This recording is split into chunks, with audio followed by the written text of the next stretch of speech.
ಕಾರಣಕ್ಕಾಗಿ ಕಾಂಗ್ರೆಸ್ ಅಧಪತನ ಆಗುತ್ತೆ ಅಂತ ಹೇಳಿ ಬಹಳಷ್ಟು ಜನ ಹೇಳ್ತಾ ಇದ್ದಾರೆ ನಾಯಕರು. ಕಾಂಗ್ರೆಸ್ಸು ಎಲ್ಲಾ ಕಡೆನೂ ಅಧಪತನವೇ ಆಗಿರೋದು, ಎಲ್ಲೂ ಉಳಿದಿರಲಿಲ್ಲ. ಸೊ ಅವರು ಅಹಿಂದ ಹೆಸರಿನಲ್ಲಿ ಈ ಸ್ವಲ್ಪ ಒಂದು ಜನರನ್ನ ತನ್ನ ಹಿಡಿತದಲ್ಲಿ ಇಟ್ಕೊಂಡಿದ್ದು ನಿಜ. ಈಗ ಅಹಿಂದ ಹೋಯ್ತು. ಇನ್ನು ಮುಂದೆ ಇವರು ಮಾತ್ರ ಅಹಿಂದ ಅಲ್ಲ, ಭಾರತ ದೇಶದ ಪ್ರಧಾನಮಂತ್ರಿ ಮೋದಿಜಿಯವರು ಏನು ಅವರು ಅಹಿಂದ ಅಲ್ವಾ? ಅವರು ಹಿಂದುಳಿದವರಲ್ವಾ? ಮತ್ತೆ ಏನು ಕಾಂಗ್ರೆಸ್ ಅಹಿಂದನ?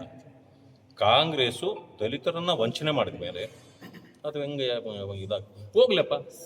ಮುಸಲ್ಮಾನರಿಗೆ ಆಗಲಿ ನೀವು ಇಷ್ಟೆಲ್ಲ ಅವ್ರಿಗೆ ಏನು ಓಲೈಕೆ ಮಾಡ್ತೀನಿ ಅಂತ ಹೇಳ್ತೀರಲ್ಲ, ಏನು ಮಾಡಿದ್ದೀರ? ಅವ್ರನ್ನ ಮುಖ್ಯಮಂತ್ರಿ ಮಾಡಿದ್ರಿ.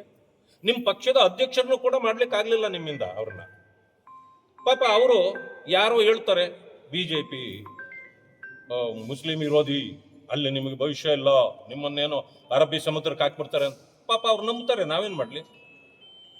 ಮೋದಿಜಿಯವರು ಒಂದೇ ಮಾತು ಹೇಳಿದ್ದು, ಸಬ್ಕಾ ಸಾಥ್ ಸಬ್ಕಾ ವಿಕಾಸ್ ಸಬ್ಕಾ ವಿಶ್ವಾಸ್.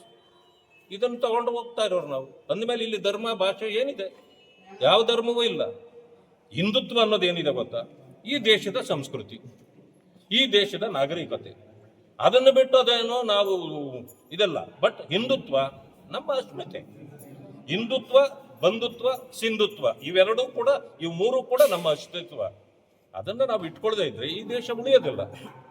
ಆ ಕಾರಣದಿಂದ ಇವತ್ತು ಮೋದಿಜಿಯವರ ನೇತೃತ್ವದಲ್ಲಿ ಇಡೀ ದೇಶದಲ್ಲಿ, ವೆಸ್ಟ್ ಬೆಂಗಾಲಲ್ಲೇ ನಾವು ಬಂದಿದ್ದೀವಿ ಅಂದ್ರೆ ಇನ್ನು ಕರ್ನಾಟಕ ಏನು ಕಷ್ಟನ? ಇನ್ನು ಒಂದೇ ಒಂದು ವರ್ಷದಲ್ಲಿ ಚುನಾವಣೆ ಬರ್ತದೆ. 150ಕ್ಕೂ ಹೆಚ್ಚು ಸ್ಥಾನಗಳನ್ನು ಗೆದ್ದು ಭಾರತೀಯ ಜನತಾ ಪಕ್ಷ ಸರ್ಕಾರ ಅವಧಿ ಪೂರ್ವ ಚುನಾವಣೆ ಬರ್ತದೆ ಸರ್. ಅದನ್ನೇ ನಾನು ಹೇಳಿದ್ದು.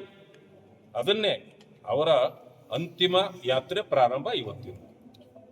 ಕಾಂಗ್ರೆಸ್ಸಿನ ಅಂತಿಮ ಯಾತ್ರೆ ಇವತ್ತಿಂದ ಪ್ರಾರಂಭ.